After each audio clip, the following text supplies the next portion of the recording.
मैं अपने माननीय प्रधानमंत्री जी का ध्यान अपने छोटे इन्वेस्टर्स की तरफ भी दिलाना चाहता हूं कि इस कोविड-19 के टाइम पर हम फाइनेंशियली बहुत परेशान हैं।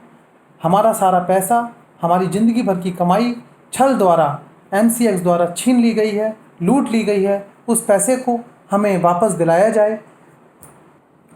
एमसीएक्स ने कॉन्ट्रैक्ट की आड़ में हेरा फेरी की। इंडिया में गैमलिंग सट्टा is not allowed. We had a transaction of buying commodity of crude oil which is a business transaction as per income tax law and had not played gambling satta. MCX is play gambling is totally illegal.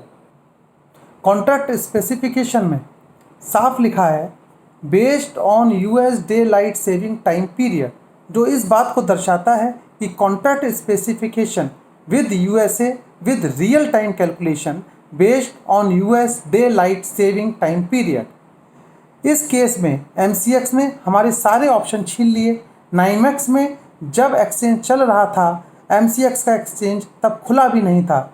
जब exchange खुला ही नहीं था तो आप मेरा सौदा उसके basis पर नहीं काट सकते।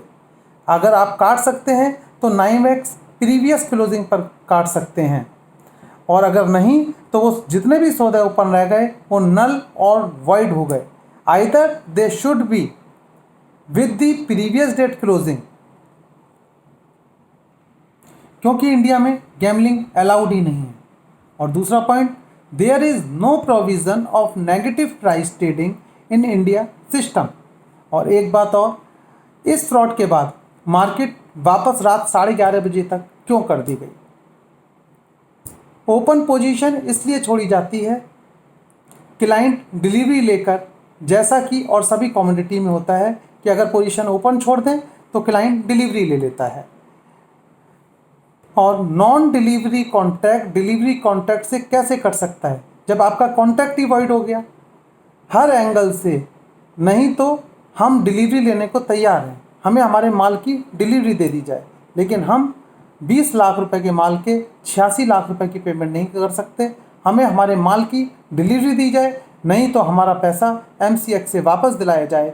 मेरी हाथ जोड़कर अपने प्रधानमंत्री जी से प्रार्थना है कि इस केस को देखें और हम लोगों के साथ न्याय करें, क्योंकि हमारे पास ना इतना पैसा है कि हम बड़े बड़े वकीलों को कोर्ट में खड़ा कर सकें और एमसीएक्स